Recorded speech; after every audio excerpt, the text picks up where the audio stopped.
The gentleman. He called himself George Smith, though it was only one of many names. He dressed neatly, spoke softly, and presented himself as a man ready for marriage. In boarding houses and matrimonial adverts, he appeared respectable, exactly what an Edwardian woman was expected to trust.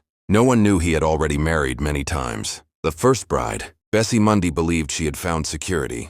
Within weeks of marriage, Smith insisted they move to lodgings with a bathroom. Baths, he said, were essential for her health. He ordered a deep bath, brim full. One evening in 1912, he told the landlady not to disturb them. Minutes later, he shouted for help.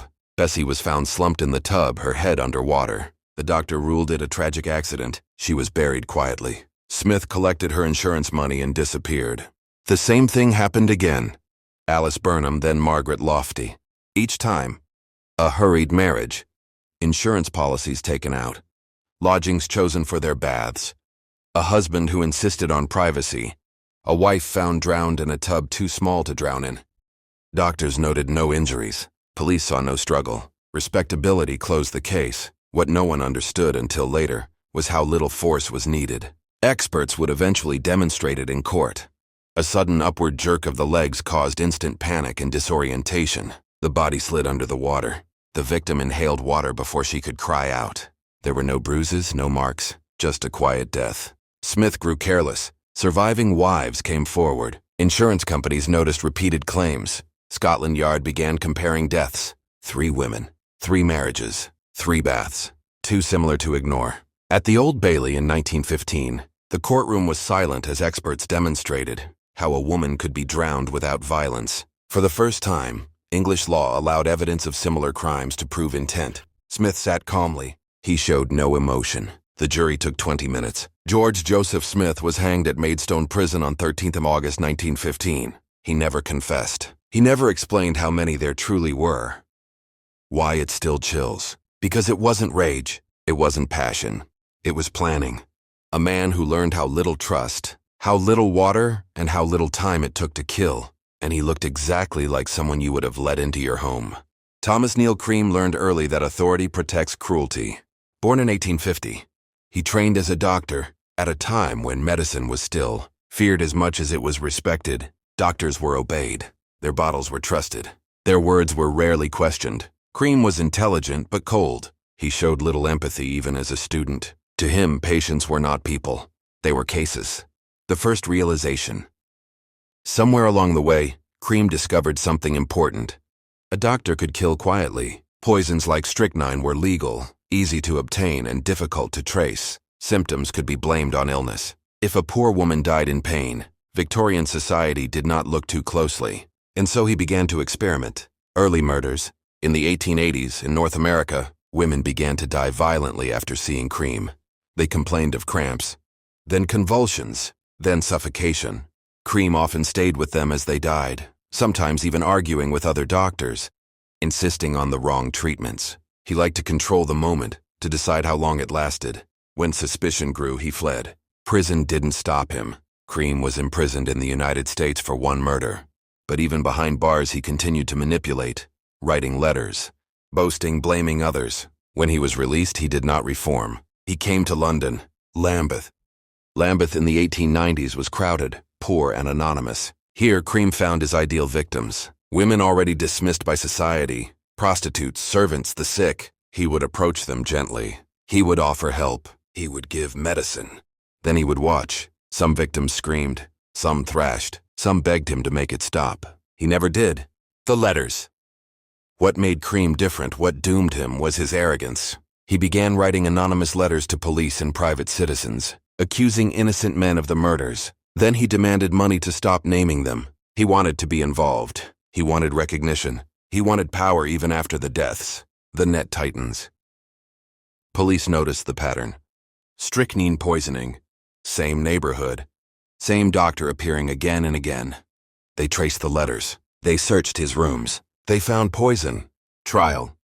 At the Old Bailey, Cream barely defended himself. Witnesses described him hovering at deathbeds, correcting doctors while women convulsed. Medical experts testified that only someone with training could have administered the poison so precisely. The jury did not hesitate. On 15 November 1892, Cream was led to the gallows at Newgate Prison. As the noose was placed around his neck, he remained calm. A warder later claimed Cream began to say, "I am Jack." Whether he meant Jack the Ripper or simply wanted one last moment of fear, no one knows.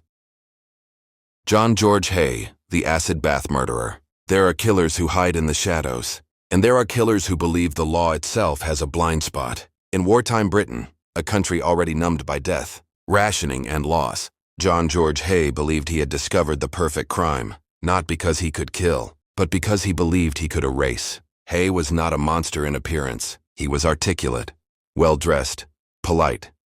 He moved easily through middle-class England, presenting himself as a businessman, an engineer, a man of ideas. People trusted him quickly, especially those with money. That trust was his weapon. By the late 1930s and 1940s, Hay had developed a theory that would cost at least 6 people their lives. No body, no murder. He believed, genuinely, that English law required a corpse to prove a killing. If the body ceased to exist, the crime ceased with it. He was wrong, but not before he tested that belief to its limit. Hay's method was calculated, intimate, and chillingly methodical. He befriended his victims. He drank with them. He gained their confidence. Then, when the moment came, he killed them, usually with a gun, and transported their bodies to rented premises where he kept large drums of sulfuric acid.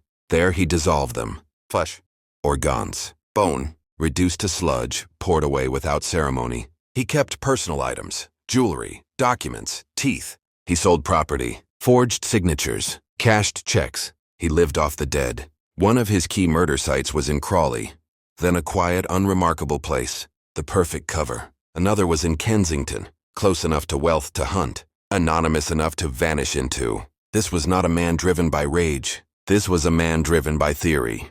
Hay's downfall came not from a witness, but from evidence he believed did not count. In 1949, he murdered Olive Duran Deacon, a wealthy widow. He dissolved her body as before. But this time, police followed the trail of forged documents more closely. When they searched his workshop, they found sludge containing human fat, gallstones, dentures matching the victim, and most damning of all, human teeth. Hay was arrested calmly. He did not deny the killings. He denied the murders. At trial, Hay argued that because the bodies no longer existed, the victims could not be proven dead in the legal sense. He believed he had outsmarted centuries of jurisprudence. The court disagreed. Expert witnesses testified that the remnants found could only come from human bodies. Chemists explained the dissolution process. Dentists identified dental work. The dead spoke through science. The illusion collapsed. Hay attempted an insanity defense, claiming he drank his victim's blood and believed himself to be a vampire. The jury did not believe him. In 1949, John George Hay was convicted of murder and sentenced to death. He was executed by hanging at Wandsworth Prison. What makes Hay unsettling is not just what he did, but why he thought it would work. He believed the law was superficial, that justice depended on appearances, that truth could be dissolved. He was wrong. But his thinking exposed something darker. The idea that systems, not people, are what killers learn to exploit. Even now, Hay's crimes linger in Britain's criminal memory because they challenge a fundamental comfort that bodies tell the truth. Sometimes they don't survive to do so. Sometimes truth has to be reconstructed from fragments, from chemistry, from paperwork, from absence. And sometimes the most chilling thing a killer leaves behind is nothing at all.